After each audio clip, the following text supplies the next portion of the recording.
لوگوں میں سے کچھ ایسے بھی ہیں جو کہتے ہیں ہم ایمان لائے اللہ پر اور قیامت کے دن پر، اور وہ ہرگز مومن نہیں، دغا بازی کرتے ہیں اللہ سے اور ایمان والوں سے۔ دراصل کسی کو دغا نہیں دیتے لیکن اپنے آپ کو، اور نہیں سوچتے ان کے دلوں میں بیماری ہے، پھر بڑھا دی اللہ نے ان کی بیماری، ان کے لیے عذاب ہے دردناک اس بات پر کہ جھوٹ کہتے تھے۔ پہلی آیات میں کافروں کا ذکر ہے۔ وہ شخص جس نے کبھی زندگی میں ایک بار بھی لا الہ الا اللہ نہیں کہا، جو اللہ تعالیٰ کو سب سے بڑا نہیں سمجھتا، اللہ تعالیٰ کو انسانوں کا پیدا کرنے والا نہیں سمجھتا، اللہ پر ایمان رکھنے والوں سے ضد اور نفرت رکھتا ہے، اور مر کر جی اٹھنے پر یقین نہیں رکھتا، وہ کافر ہے۔ وَمَنْ يَعْصِ اللَّهَ وَرَسُولَهُ وَيَتَعَدَّ حُدُودَهُ يُدْخِلْهُ نَارًا خَالِدًا فِيهَا وَلَهُ عَذَابٌ مُهِينٌ۔ اور جو کوئی نافرمانی کرے اللہ کی اور اس کے رسول کی اور نکل جائے اس کی حدود سے، ڈالے گئے اس کو آگ میں، ہمیشہ رہے گا اس میں، اس کے لیے ذلت کا عذاب ہے۔ بلا، اور فرمایا بلا من کاسب سیئاتم واحاطت بہ خطیئاتہ فاولئک اصحاب النار هم فیہا خالدون۔ کیوں نہیں جس نے کمایا گناہ گھیر لیا اس کو اس کے گناہ نے، صبح وہی ہیں دوزخ کے رہنے والے اور ہمیشہ اس میں رہیں گے۔ اور فرمایا وَإِذَا تَبَلَّى سَعَىٰ فِي الْأَرْضِ لِيُفْسِدَ فِيهَا وَيُهْلِكَ الْحَرْثَ وَالنَّسْلَ وَاللَّهُ لَا يُحِبُّ الْفَسَادَ وَإِذَا قِيلَ لَهُ اتَّقِ اللَّهَ أَخَذَتْهُ الْعِزَّةُ بِالْإِثْمِ فَحَسْبُهُ جَهَنَّمُ وَلَبِئْسَ الْمِہَادُ۔ جب پھرے تیرے پاس سے دوڑتا پھرے زمین میں تاکہ اس میں فساد خرابی ڈالے اور تباہ کرے کھیتیاں اور جانے، اور اللہ ناپسند کرتا ہے فساد کو۔ اور جب اسے کہا جائے کہ اللہ سے ڈر تو آمادہ کرے اس کو غرور گناہ پر، اور کافی ہے اس کا دوزخ وہ برا ٹھکانہ ہے۔ اللہ تعالیٰ کے احکامات کی خلاف ورزی اور اس کی حدود کو توڑنے کی سزا جہنم ہے۔ جو شخص اللہ کی باندھی ہوئی حدود کو توڑے، مثلا وراثت سے محروم کرنا جائز حقدار کو، مسلمان کو قتل کرنا، چوری، ڈاکہ زنی، شراب، جادو کرنا، یتیم کا مال کھانا، اور کثرت گناہ بھی انسان کو جہنم میں لے جانے کا سبب ہیں جن پر توبہ نہ کی جائے۔ جیسا کہ فرمایا جس نے کمایا گناہ اور اس کو گھیر لیا اس کے گناہ نے۔ ایک اور اہم کردار جو شر فساد پیدا کرے، بظاہر بہت اچھی باتیں کرے مگر لوگوں کی جان مال کو نقصان پہنچائے، سخت جھگڑالو، فسادی اور ظالم انسان۔ اللہ تعالیٰ فساد کو ناپسند کرتا ہے۔ وہ تکبر اور غرور کی وجہ سے اللہ سے نہیں ڈرتا، کھیتیاں اور فصلیں تباہ کرتا ہے، لوگوں کے جان و املاک کو نقصان پہنچاتا ہے۔ بئس ما اشتروا به انفسهم ان يكفروا بما انزل الله بغيا ان ينزل الله من فضله على من يشاء من عباده فباءوا بغضب على غضب وللكافرين عذاب مهين۔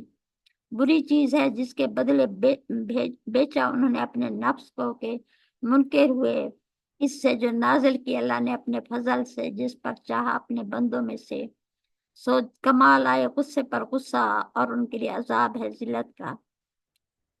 اور لَقَدْ كَفَرَ الَّذِينَ قَالُوا إِنَّ اللَّهَ هُوَ الْمَسِيحُ ابْنُ مریم۔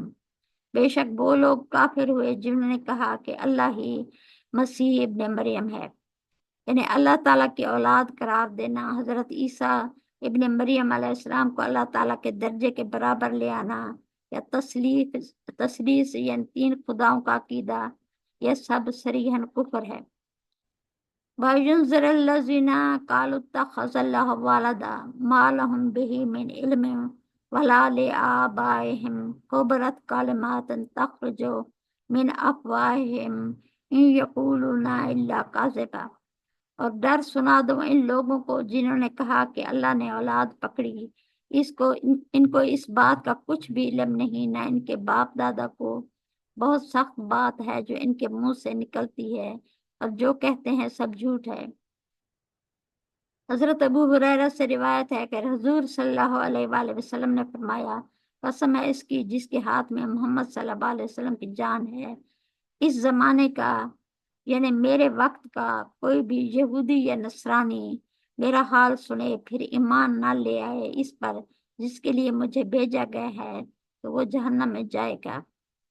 آپ صلی اللہ علیہ وآلہ وسلم کے مبارک دور کے یہود و نصارہ نے آپ صلی اللہ علیہ وسلم کے بارے میں اچھی طرح معلوم کر لیا کہ آپ صلی اللہ علیہ وآلہ وسلم کو دیکھا پرکھا کہ باقی آپ صلی اللہ علیہ وسلم اللہ کے رسول ہیں اور ان کے مطابق ہیں جو کچھ ان کی الہامی کتاب توراۃ نے آپ صلی اللہ علیہ وسلم کے بارے میں بیان کیا تھا۔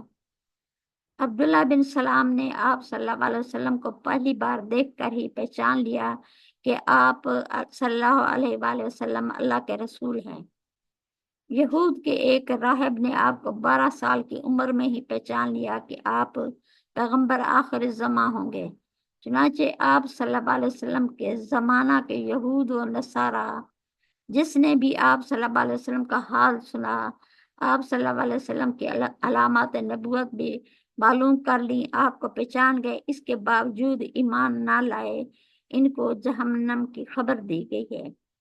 چنانچہ حدیث پاک میں ہے، آپ صلی اللہ علیہ وسلم نے واضح طور پر فرمایا، لا یسمع بی احد من هذه الامة یہودیا ولا نصرانیا ثم یموت ولم یؤمن بالذی ارسلت به الا کان من اصحاب النار۔ من هذه الامت سے مراد وہ یہود و نصارہ کی جماعت ہے جو آپ صلی اللہ علیہ وسلم کے مبارک دور میں موجود تھی۔ آپ صلی اللہ علیہ وسلم سے پہلے آنے والے یہود یا آپ کے بعد آنے والے یہود کے بارے میں نہیں بلکہ صرف وہ یہود و نصارہ کو اہل جہنم قرار دیا گیا جو آپ کے مبارک دور میں موجود تھے اور آپ پر ایمان نہیں لائے، کیونکہ وہ آپ کے نبوت کے عینی گواہ اور عینی شاہد تھے۔ وہ گناہ جسے اللہ تعالیٰ کبھی نہ بخشے، اس کے متعلق وہ فرمایا وہ شرک ہے۔ ان اللہ لا یغفر ان یشرک بہ ویغفر ما دون ذلک لمن یشاء ومن یشرک باللہ فقد ضل ضلالا بعیدا۔ بے شک اللہ نہیں بخشے گا اس کا جو شریک کرے اس کو، اور بخش دے گا اس کے سوا جسے چاہے گا، جس نے شریک ٹھہرایا اس کا وہ بہک کر دور جا پڑا۔ پھر ان کے علاوہ اللہ تعالیٰ اور اس کے رسول نے وراثت کے بارے میں بھی کچھ احکامات دیے ہیں اور ان کی خلاف ورزی کرنے والوں کو بھی جہنم کی خبر دی ہے۔ وراثت میں کسی جائز حقدار کو وراثت سے محروم کرنا، یتیم کو اس کے حق سے محروم کرنا اور وراثت نہ دینا، جبکہ اللہ نے اس کا حصہ مقرر کیا ہے۔ یتیم کو ہر صورت حصہ دیا جائے گا۔ قرآن پاک میں، حدیث میں اور صحابہ کرام نے یتیم کو کبھی اس کے حق سے محروم نہیں کیا، بے شک اس کا باپ جب بھی فوت ہوا ہو۔ فرمایا ان الذین یاکلون اموال الیتامی ظلما انما یاکلون فی بطونہم نارا سیصلون سعیرا۔ جو لوگ کھاتے ہیں یتیموں کا مال ظلماً نہ حق، وہ لوگ اپنے پیٹوں میں آگ بھر رہے ہیں اور عنقریب ڈالے جائیں گے آگ میں۔ والحمدللہ رب العالمین۔